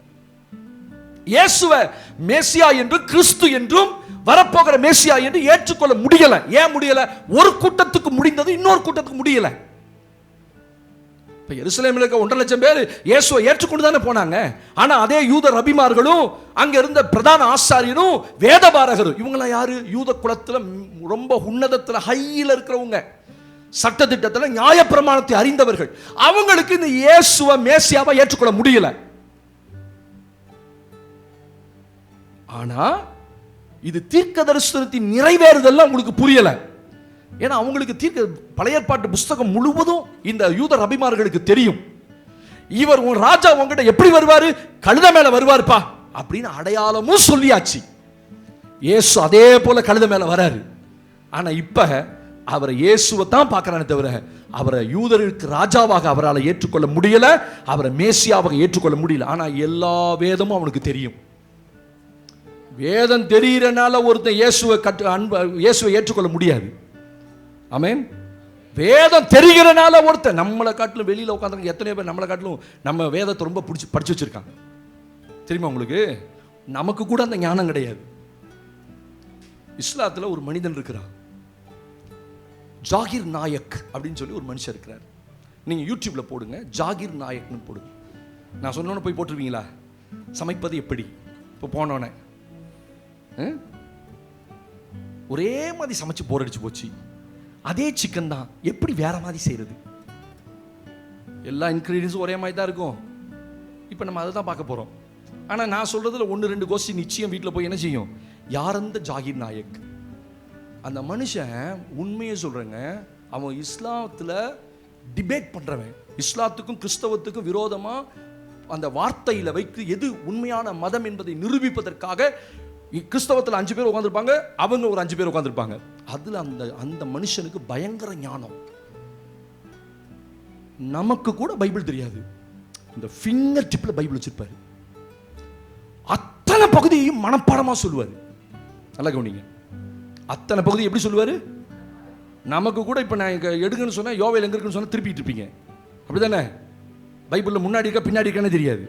இப்போ நான் எனக்கு தெரியும், யாருக்கு தெரியும் யாருக்கு தெரியும். நான் அந்த நபரை எழுப்பி விட்டு யோவேல் எங்கப்பா இருக்குன்னா கண்டுபிடிக்கவே முடியாது அவரால். ஏன்னா நீங்க அவ்வளவு பெரிய பரிசுத்தவான், பைபிள் தெரியாத பரிசுத்தவான். அட்லீஸ்ட் உங்களுக்கு வேத வசனமே தெரிய வேணாம், பைபிள் கண்டென்ட்டையாவது படிச்சுக்கங்க, எந்த புஸ்தகம் எங்க இருக்குன்ட்டு. ஒரு ஆமேன் சொல்லுங்க. அல்லேலூயா. அதையாவது படிச்சுக்கங்க. சின்ன தீர்க்கதரிசி 12 புஸ்தகமா, பெரிய தீர்க்கதரிசி புஸ்தகம் 4 புஸ்தகமா, இதெல்லாம் படிச்சு வச்சுக்கோங்க. அந்த மனுஷன் ஒரு கிறிஸ்டியன் ஒரு பிள்ளை, ஒரு வாலிப பிள்ளை எழுந்து ஒரு கேள்வி கேட்கிறா. உங்க பைபிள் இந்த இடத்துல இப்படி சொல்லுது, அந்த இடத்துல அப்படி சொல்லுது, அந்த இடத்துல இப்படி சொல்லுகிறது. எனக்கு அப்படி பயங்கரமா இருந்துச்சு. அந்த மனுஷன் அவ்வளவு ஃபிங்கர் டிப்ல பைபிளுடைய வசனங்களை வச்சிருக்காரு. ஆனா அந்த மனுஷன் ரட்சிக்கப்பட்டானா? ரட்சிக்கப்படல. இயேசுவை தான் தெரியும், ஆனா இயேசுவை கடவுள் என்று அவனுக்கு தெரியாது. நான் சொல்றேன், வேத வசனம் தெரிகிறனால ஒரு மனிதன் இயேசு அறிந்து கொள்ள முடியாது. வெளிப்பாடுகள் பெற்றவன் தான் இயேசு அறிய முடியும். அந்த வேத வசனம் அவனோடு பேசணும். அந்த வேத வசனம் அவரோட பேசணும். கவிஞர் கண்ணதாசன் மறைந்து போனார். கவிஞர் கண்ணதாசன் மறைந்து போகும்போது கடைசியா இயேசு காவியம் என்று சொல்லி புத்தகம் எழுதினார். எத்தனை பேர் தெரியும் தெரியல. இயேசு காவியம். அந்த மனுஷன் அதை ஆக்சுவலா அந்த மனுஷன் எந்த கவிதை எழுதினாலும் குடிக்காம எழுத முடியாது. அவரால் குடிச்சாதான் எழுத முடியும். அப்படி ஒரு மைண்ட் செட் அவருக்கு. ஆனா என்றைக்கு பைபிளை வாஸ்தாதான் இதை எழுத முடியும் அப்படின்னு தெரிஞ்சு பைபிளை தொட்டார். அவர் சொல்றாரு, அதை எழுதி முடிக்கிற வரைக்கும் நான் குடிக்கவே இல்லை அப்படிங்கிறான். அதான் ஆண்டவர் தொடர்றது ஒரு மனிதனுடைய வாழ்க்கையில. அதுக்காக அவர் ரட்சிக்கப்பட்டாரன்னா ரட்சிக்கப்படல. கடைசி வரைக்கும் அவர் குடித்து தான் மரித்து போனதாக நிறைய செய்திகள்ல பார்க்கிறோம். அப்ப ஆண்டவர் வசனம் தெரிந்தவனெல்லாம் தொடமாட்டார். தீர்க்க தரிசனம் பரிசேயர்களுக்கு தெரியும்.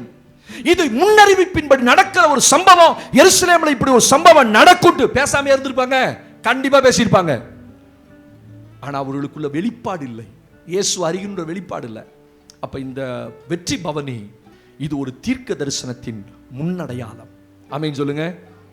பைபிளையும் அநேக இடத்துல சொல்லுதுல, இயேசு மகிமை அடைகிற வரைக்கும், உயிர் தெழுகிற வரைக்கும் சீஷர்களுக்கு அந்த வசனம் புரியவில்லை. அப்பதான் சொல்றான், ஓ இப்படியெல்லாம் முன்னமே எழுதியிருக்குப்பா. சிலருக்கு பின்னாடி தான் ரெவலேஷன் வரும். இப்ப பைபிள் சொல்லுது, இந்த வெற்றி பவனி 700 ஆண்டுகளுக்கு முன்பு, 7 நூற்றாண்டுகளுக்கு முன்பு தீர்க்க தரிசனமாய் உரைக்கப்பட்ட பவனி. அதுதான் நம்ம நினைவு கூறுறோம். ஆமென். இது தீர்க்க தரிசனத்தின் நிறைவேறுதல். ஆண்டவர் பைபிள்ல பழைய ஏற்பாட்டில் நல்ல கவனிங்க, அநேக யூதர்கள், அநேக கிறிஸ்தவர்கள், அநேக புறஜாதிகள் சொல்லுவாங்க, இயேசு எப்பப்பா வந்தாரு? அவர் புதிய ஏற்பாட்டில் தான்ப்பா வந்தாரு. அதுக்கு முன்னாடி உங்க இயேசு எங்க இருந்தாரு?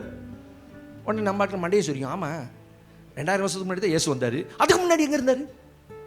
என் பாக்கெட்டுக்குள்ள இருந்தாரு. அப்படியா? ஹலோ, இப்போ உங்கள்கிட்ட கேட்குறேன், இயேசு 2000 வருஷத்துக்கு முன்னாடி தானே வந்தாரு. அதுக்கு முன்னாடி எங்க மதம் இருந்தது, அதுக்கு முன்னாடி எங்க தெய்வம் இருந்தா, அதுக்கு முன்னாடி கல் தோன்றி மண் தோன்றா காலத்தில் முன் தோன்றி மூத்த குடி தமிழ் குடி அப்படிம்பாங்க. கல்லு தோன்றல மண்ணும் தோன்றல, அதுக்கு முன்னாடி தமிழ் தோன்றிருச்சு. ரொம்ப சந்தோஷம். தமிழர்கள் ரொம்ப ரொம்ப சந்தோஷம் பண்ணணும், பெருமை பண்ணணும். ராமையும் சொல்லுங்க, உங்களுக்கு இருக்கோ இல்லையா, எனக்கு அந்த வெறி இருக்குது.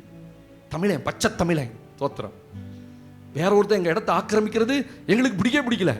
சரி போகட்டும், அதெல்லாம் ஒரு பக்கம் அரசியல் போட்டு. இப்ப என்ன சொல்ல வரேன், இயேசு பழைய ஏற்பாட்டிலேயே இருந்தாருன்றதுக்கு ஆதாரமா தான் இதெல்லாம் தீர்க்க தரிசனமா நிறைவேறுகிறத எழுதி வச்சிருக்காரு. இயேசு இன்னைக்கு நாளைக்கு வரல, நேத்து வரல. பழைய ஏற்பாட்டு காலத்திலேயே இயேசுவை குறித்து அநேக தீர்க்க தரிசனங்கள் எழுதப்பட்டிருந்தது. அவர் தேவனா வெளிப்பட்டதுதான் 2025 வருஷம் ஆச்சே தவிர அதுக்கு முன்னாடி அவர் தேவனா இருந்தார். தேவனா இருந்தவர் தான் மனுஷனா வெளிப்பட்டார். அவர் தேவனா இந்த பூமியில வாழ்ந்தார். உங்களுக்கே சில சத்தியம் புரியலன்னா மற்றவங்களுக்கு எப்படி புரியும்? இப்ப நீங்க என்ன சொல்லணும், இயேசு 2020 வருஷம் முன்னாடி வரலப்பா, அவர் ஏற்கனவே பழைய ஏற்பாட்டில் இருந்தாரு. ஆனா இயேசு என்கிற பெயர்ல தான் இல்லையே தவிர புதிய ஏற்பாடு வரும்போதுதான் அவருக்கு இயேசு என்று பெயரிடுவாயாக. ஆனா பழைய ஏற்பாட்டில் ஜாஷுவா, யாஷுவா, இதெல்லாம் இந்த ஜாஷுவா யாஷுவா யாரு? இயேசுவை தான் குறிக்குது. பழைய ஏற்பாட்டுக்கு தேவதூதர்கள் எல்லாம் இயேசுவை தான், அவர் ஆண்டவர் தான் வந்தார். அப்ப நல்லா புரிஞ்சுக்கணும், இது தீர்க்க தரிசனத்தின் நிறைவேறுதல். இயேசுவை சரியா புரியணும்னா நீங்க பழைய ஏற்பாட்டில இருந்து படிச்சாதான் ஆண்டவர் புரியும். ஆமென் சொல்லுங்க. அல்லேலூயா. 4வது ஒரு சம்பவத்தை வாசித்து நான் கடந்து போகிறேன். ஆண்டவருக்கு மகிமை உண்டாகட்டும். இந்த வெற்றி பவனி எதை நினைவுபடுத்துகிறது நமக்கு? யோவான் 12ஆம் அதிகாரம், யோவான் 12ஆம் அதிகாரம் 14ஆம் வசனத்தை வாசித்து நாம் கடந்து போகலாம். The Gospel book of John chapter 12 verse 14 வாசிக்கலாமா? அல்லாமலும் சீயோன் குமாரத்தியே பயப்படாதே உன் ராஜா கழுதை குட்டியின் மேலும் ஏறி வருகிறார் என்று எழுதி இருக்கிற பிரகாரமாக இயேசு ஒரு கழுதை குட்டியை கண்டு அதின் மேல் ஏறி போனார். ஒரு ஆமென் சத்தமா சொல்லுங்க. யோவான் 12ஆம் அதிகாரத்தில் 14ஆம் வசனத்துல ஆண்டவர் ஒரு கழுதை குட்டியை கண்டு அதன் மேல் என்ன செஞ்சாராம்? ஏறி போனார். இது ஒரு தீர்க்கதரிசனம் தானே. ஏன்னா சகரியா சொல்லிட்டாரு, உன் ராஜா எப்படி வருவாரு? சத்தமா, கழுதை மேலும் கழுதை குட்டியாகிய மரியின் மேலும். இது ஒரு அடையாளம். இப்படிதான் ராஜா வருவார். அதான் நான் ஆரம்பத்தில் கேட்டேன், இந்த ராஜா என்கிறவர்கள் குதிரையில தான் வரணும், ஆனா கழுதையில வரக்கூடாது. ஆனா நல்ல கவனிச்சு பாருங்க, பண்டைய நாட்கள்ல, அந்த காலத்துல ஆண்டவர் வாழ்ந்த நாட்கள்ல ராஜாக்கள் யுத்தத்துக்கு போகும்போது குதிரையில போவாங்களாம். ஆனா திரும்பி யுத்தத்திலிருந்து ஜெயிச்சு உள்ள ஊருக்குள்ள வரும்போது கழுதை மேல தான் வருவாங்களாம். அந்த செய்தி தெரியுமா உங்களுக்கு? தெரியாது. அது எப்படி பாஸ், குதிரை மேல போனவர் கழுதை மேல வருவாங்களா? குதிரை மேல போனவங்க குதிரை. ராஜாவுக்கு அடையாளம் பைபிள்ல ஏகப்பட்ட இடத்துல ராஜாவுக்கு அடையாளமே குதிரை தான். அகாஸ்வேரு ராஜா, அந்த ராஜா கேட்கிறான், ராஜா கனம் பண்ண விரும்புகிற மனிதன் எப்படி இருக்கணும்? ராஜ குதிரை கொடுக்கப்படணும், ராஜ மோதிரம் கொடுக்கப்படணும். அப்படிதானே சொன்னா முர்தெகாய்க்கு. முர்தெகாயை தூக்கி ராஜாவுடைய குதிரை மேல உட்கார வச்சு ராஜாவுடைய மோதிரம், ராஜாவுடைய வஸ்திரம் எல்லாம் போட்டு ராஜ தலப்பாகையை வச்சு இந்த ஆமான் அவனை ஊரை சுத்தி காட்டுறான். ஏன்னா அது ராஜ குதிரை. ராஜ குதிரைக்கு பெரிய மதிப்பு இருக்கு. ஆனா இங்க பைபிள் சொல்லுது, உன் ராஜா, அந்த ராஜாவுக்கும் உங்க ராஜாவுக்கும் வித்தியாசம் இருக்கு. சொல்லுங்க, சத்தமா சொல்லுங்க. உங்க ராஜா எப்படி வருவாரு? குதிரை மேல வர மாட்டாரு. ஆனா வெளிப்படுத்தின விசேஷம் வரும்போது, மங்கின நிறமுடைய ஒரு குதிரையை கண்டேன், அதன் மேல் ஏறி இருந்தவர். வெள்ளை குதிரையை கண்டேன், அதன் மேல் ஏறி இருந்தவர். ரொம்ப அழகா எழுதியிருக்காரு. ஆண்டவர் ராஜாதி ராஜாவா தேவாதி தேவன குதிரை மேல வந்தார் எழுதியிருக்கு. ஹலோ, இருக்கீங்களா? அதனாலதான் தெய்வங்கள் எல்லாம் எது மேல வருது சொல்லுங்க? மயில் மேல வருது, குரங்கு மேல வருது, அணில் மேல வருது, எலி மேல வருது. தோத்திரம், எலி மேல ஏறி உட்காந்தா எலி போமான்னு தான் தெரியல. ஒருவேளை அது பெருச்சாலியா இருக்கும். சோத்திரம், அவ்வளவு பேர் எலி இருக்கான்னு தெரியல. இன்னைக்கு தெய்வங்கள் எல்லாம் வாகனத்தின் மேல வரதுக்கு காரணமே, அன்னைக்கு அவர் எது மேல வந்தாரு? சோத்திரம். இப்ப நல்லா கவனிங்க, எந்த ஒரு ராஜாவும் அந்த நாட்கள்ல, ஆண்டவருடைய நாட்கள்ல யுத்தத்துக்கு போகும்போது அவன் குதிரை மேலதான் போவாங்களாம். ஆனா திரும்பி வரும்போது கழுதை மேல வருவாங்களாம். ஏன் தெரியுமா? ஏன் அவர் குதிரையில வரல, கழுதை மேல வந்தாரு? குதிரை மேல போயிட்டு ஆர்ப்பரிப்பா போயிட்டு, எந்த ராஜாவும் தன்னடக்கம் இல்லாம, தாழ்மை இல்லாம, வெற்றியை பெருசா கொண்டாடி மகிழாதபடி தாழ்மையா ஊருக்குள்ள வருவாங்களாம். ஆமென். ஆக்சுவலா வெற்றி எப்படி இருக்கணும்? பயங்கர ஆர்ப்பரிப்பா இருக்கணும், பயங்கர சத்தமா இருக்கணும், ஊரே கொண்டாடணும். ஸ்தோத்திரம். அவ்வளோ பெரிய வெற்றி. அந்த வெற்றியை கொண்டாடி எந்த ராஜா நல்ல நிதானம் உள்ள அந்த ராஜாவா இருப்பான்னா, தன் வெற்றியை மௌனமா கொண்டாடுவானா. அதனாலதான் அவன் போயிட்டு குதிரையில போயிட்டு வரும்போது கழுதையின் மேல, தன்னுடைய கழுதையின் மேல வருவான். இந்த ராஜா வரும்போது சொல்ல, நான் சாந்தமும் மனத்தாழ்மையுமாய் வருகிறேன். நம்ம கிட்ட வருகிற ராஜா எப்படிப்பட்டவர்? கொடூர ராஜா இல்ல, கொடுங்கோல் ராஜா இல்ல. அதனால தான் தாழ்மையின் அடையாளமாயும் சாந்தத்தின் அடையாளமாயும் அவர் குதிரையின் கழுதை மேல வந்தாரா. அவர் நினைச்சு இந்த குதிரை மேல ஏறி போயிருக்க முடியும். ஒரு குதிரையை கொண்டாப்பா, அந்த குதிரை மேல நான் போறேன்னு சொல்லலாம். ஆனா ஏன் கழுதை மேல வந்தார்னா, நம்முடைய ராஜா சாந்தமும் மனத்தாழ்மையும் உள்ள தேவன். நீங்கள் ஆராதிக்கிற தேவன் சாந்தமுள்ள தேவன், மனத்தாழ்மையுள்ள தேவன். ஒரு ஆமேன்னு சொல்லுங்க பாப்போம். அந்த வெற்றியை சாந்தமா கொண்டாடினார், மனத்தாழ்மையா கொண்டாடினார். ஆனா அவருடைய ஜெயம் எவ்வளவு பெரிய ஜெயம் தெரியுமா? சாதாரண வெற்றி அல்ல, ஏதோ ஒரு நாட்டை ஜெயித்த ராஜாவை ஜெயிச்ச ஜெயம் அல்ல. இந்த உலகத்தின் அதிபதியவே அவர் ஜெயித்து, அவர் மனத்தாழ்மையா சாந்தமா அந்த கழுதையின் மேல ஏறி வந்தார். ஆமென் சொல்லுங்க. அந்த வெற்றியை நினைவு கூறுகிறோம். இங்கே கொண்டாடப்பட வேண்டிய, நினைவு கூறப்பட வேண்டிய நான்காவது காரியம், அவருடைய வெற்றி இங்கே நினைவு கூறப்படுது. அந்த வெற்றி பெரிய ஆர்ப்பரிப்பா அவர் செய்யல, அவர் மனத்தாழ்மையும் சாந்தமுமாய் வருகிறது. ஆனா அவர் சாந்தமா வந்தாலும், அவர் மனத்தாழ்மையா வந்தாலும், ஊர்ல இருக்கிறவங்களாம் விடல, அவர்கள் எல்லாரும் அந்த வெற்றியை கொண்டாடுகிறார்கள். ஆமென். நம்முடைய ராஜாவுடைய வெற்றியை கொண்டாடுவதற்கு தான் நாம அழைக்கப்பட்டிருக்கிறோம். ஒரு ஆமென் சத்தமா சொல்லுங்க பாப்போம். அல்லேலூயா, அல்லேலூயா. மார்க் 11ஆம் அதிகாரத்தை வாசித்து முடிக்கலாம். 10ஆம் வசனத்திலே தேவனுக்கு மகிமை உண்டாகட்டும். Gospel book of Mark chapter 11, 11ஆம் அதிகாரம் 10ஆம் வசனத்தை நாம் நினைவு கூர்ந்து வாசித்து முடிக்கலாம். மார்க் 11, 10ஆம் வசனம். கர்த்தரின் நாமத்தினாலே, கர்த்தருடைய நாமத்தினாலே வருகிற நம்முடைய பிதாவாகிய தாவீதின் ராஜ்யம். பாருங்க, கர்த்தருடைய ஒவ்வொரு வசனத்தை வித்தியாசம் எழுதியிருக்காரு. கர்த்தருடைய நாமத்தினாலே வருகிற நம்முடைய பிதாவாகிய தாவீதின் ராஜ்யம் ஆசீர்வதிக்கப்படுவதாக உன்னதத்திலே ஓசன்னா என்று சொல்லி ஆர்ப்பரித்தார்கள். அப்பொழுது இயேசு எருசலேமுக்கு வந்து தேவாலயத்தில் பிரவேசித்து எல்லாவற்றையும் சுத்தி பார்த்து, ஹல்லேலூயா, சாயங்காலமான போது 12 கூட பெத்தானியாவுக்கு போனார். தோத்திரம். இப்ப ஆண்டவர் உள்ள வரார். அங்க பவனி சொல்லப்பட்டிருக்கிறது, நம்முடைய பிதாவாகிய தாவீதின் ராஜ்யம் ஆசீர்வதிக்கப்படுவதாக. ஆண்டவர் என்னதான் பவனி போனாலும் இங்க நினைவு கூறப்பட வேண்டிய காரியம் என்ன அப்படின்னா, இந்த வாரம் முடித்து அடுத்து ஒரு பெரிய மரணத்தின் பாதைக்குள்ள போறார். அது யாருக்கு தெரியாது? இயேசு ஒருத்தருக்கு தான் தெரியும். அவருக்கு பின்னாடி வந்தவங்களும் முன்னாடி வந்தவங்களும் ஆர்ப்பரித்தார்கள், சந்தோஷப்பட்டார்கள், அவரை ராஜா என்று கொண்டாடினார்கள். அவ்வளோ கொண்டாட்டத்தின் மத்தியில இயேசுவுக்கு மட்டும்தான் தெரியும், இந்த வாரம் தான் உலகத்தின் கடைசி வாரம். இந்த உலக நாட்களிலே அவர் ஊழியம் செய்த நாட்களுடைய கடைசி வாரம். அதுக்கு பிறகு 4 நாள் தான். வெள்ளிக்கிழமை அவர் மரணத்துக்கு போயிட்டார். ஸ்தோத்திர. வாரத்தின் 1ஆம் நாள் அடுத்த வாரம் உயிரோடு எழும்புறார். இந்த வாரம் தான் அது. இன்றைக்கு அவர் என்ன செய்யறாரு? வெற்றி பவனியா போறாரு.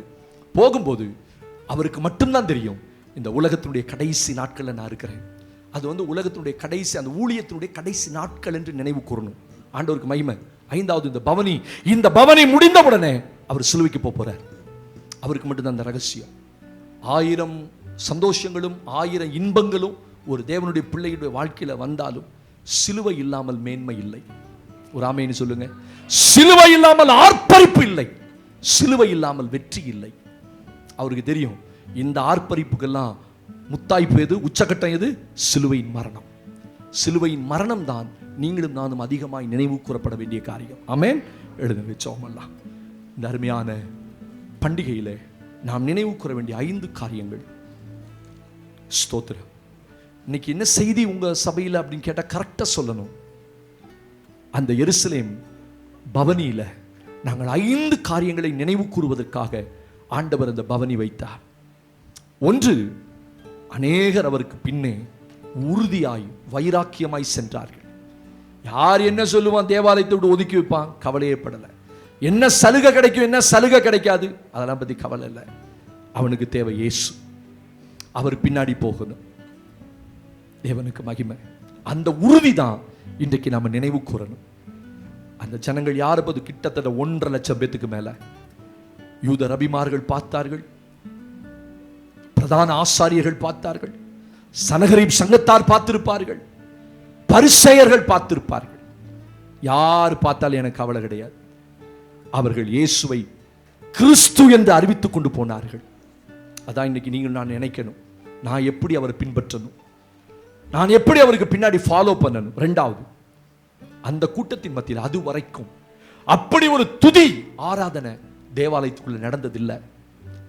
நம்முடைய வாழ்க்கையில எது குறைஞ்சாலும் துதியும் ஆராதனையும் நம்ம வாழ்க்கையில குறையக்கூடாது. 3வது, நினைவு கூற வேண்டிய தீர்க்க தரிசனத்தின் நிறைவேறுதல். தீர்க்க தரிசனத்தின் நிறைவேறுதல் தான் இந்த பண்டிகை. அநேக தீர்க்க தரிசனங்கள் பைபிள்ல சொல்லப்பட்டது, இயேசுவை பற்றி சொல்லப்பட்ட தீர்க்க தரிசனங்கள் அத்தனையும் நிறைவேறியது. ஆனா யூதர்களுக்கு அது தெரியல. அது தீர்க்க தரிசனத்தின் நிறைவேறுதல்னு தெரிஞ்சிருந்தா இயேசு கிறிஸ்துவாய் அவர்கள் பார்த்திருப்பார்கள். இன்னைக்கு நாம நினைவு கூறணும், எழுதப்பட்ட தீர்க்க தரிசனம் அத்தனையும் வேதத்தில் சொல்லப்பட்டது நிறைவேறியது என்று. 4வது, உன் ராஜா குதிரையின் மேல் அல்ல, உன் ராஜா கழுதையின் மேல் வருவார். அவர் சாந்தமும் மனத்தாழ்மை வெளிப்படுத்துவதற்காக தான் அப்படி வந்தார். என் வாழ்க்கையில் ஆண்டவர் சொல்ல, நீ உனக்கு எவ்வளவு உச்சத்துக்கு ஜனங்க கொண்டு போனாலும் உன்னை ஆர்ப்பரிக்கலாம், உன்னை போல உண்டான்னு சொல்லலாம், ஆனா உங்களுக்குள்ள ஒரு மனத்தாழ்மையும் சாந்தமும் இருக்க வேண்டியதை கர்த்தர் ஞாபகப்படுத்துறார். 5வது சொல்லப்பட்டிருக்கு, உலக வாழ்க்கையினுடைய கடைசி கட்டம் அது. அத்தனை துக்கங்களை சுமந்தாலும் அவர் சந்தோஷமாய் அந்த இறுதி நாட்களை கழித்தார். நம்முடைய வாழ்க்கையில எத்தனையோ துக்கங்கள் வரலாம், ஆனா ஆண்டவருக்குள்ள இருக்கிற வரைக்கும் நான் அவருக்குள்ள சந்தோஷமா இருக்க கர்த்தர் என்னை ஞாபகப்படுத்துகிறார். கர்த்தர் கொடுத்த நல்ல வார்த்தைகளுக்கான நம்ம எல்லாரும் வாய்த்த கர்த்தரை ஸ்தோத்திரம் பண்ணுவோம். ஸ்தோத்திரம் ஸ்தோத்திரம் ஸ்தோத்திரம் ஸ்தோத்திரம் ஸ்தோத்திரம் ஸ்தோத்திரம் ஸ்தோத்திரம். நல்ல தேவனே உம்மை துதிக்கிறோம் துதிக்கிறோம் துதிக்கிறோம் துதிக்கிறோம். பரிசுத்த ராஜாவே, இந்த நாளிலும் எங்களுக்கு கொடுத்த நல்ல வார்த்தைக்காய் ஸ்தோத்திரம். உங்க நாமத்தை மகிமைப்படுத்த எங்களுக்கு கொடுத்த ஜனங்களுக்காய் ஸ்தோத்திரம். ஆண்டவரே, இந்த காலையில் ஆராதனைக்கு ஓடி வந்த உம்முடைய பிள்ளைகளை எங்களோடு கூட சேர்ந்து ஆர்ப்பரிக்கிற ஜனங்களாய் பாலகருடைய வாயினாலே, குழந்தைகளின் வாயினாலே துதியை உண்டு பண்ணுகிற தேவன் என்று வேதத்தில் வாசிக்கிறோம். இந்த நாளிலே நினைவு கூற வேண்டிய 5 காரியங்களை நாங்கள் நினைவு கூற கர்த்தர் உதவி செய்து, ஆண்டவரே நாங்கள் எப்படி பின்பற்ற வேண்டும், எப்படி ஆராதிக்க வேண்டும், என்ன காரியங்களை தீர்க்க தரிசனங்களை நினைவு கூற வேண்டும். எங்கள் ராஜா எப்படிப்பட்ட ராஜா? அவர் ஆர்ப்பரிக்கிற ராஜா மட்டுமல்ல, சாந்தமும் மனத்தாழ்மையும் உள்ள ராஜா. ஆண்டவரே, அவ்வளவு துக்கம் இருந்தும், அவ்வளவு மரணத்தின் வழி இருந்தும் சந்தோஷமாய் அந்த கடைசி நாட்களை ஆண்டவர் இந்த பூமியிலே செலவழித்ததை நாங்கள் நினைவு கூறுகிறோம். எங்களுக்கும் பாடுகளும் பிரச்சனைகளும் வந்தாலும் ஆண்டவரை நாங்களும் கர்த்தருக்குள் சந்தோஷமாய் இருப்பதை நினைவுபடுத்துகிறீர். உங்க நாமத்தை நீ மகிமைப்படுத்தும். துதி கன மகிமையா உமக்கு செலுத்துகிறோம். எங்கள் மீட்பராகிய இயேசுவின் நாமத்தில் ஜெபிக்கிறோம். ஜெபம் கேளும் ஜீவனுள்ள நல்ல பிதாவே.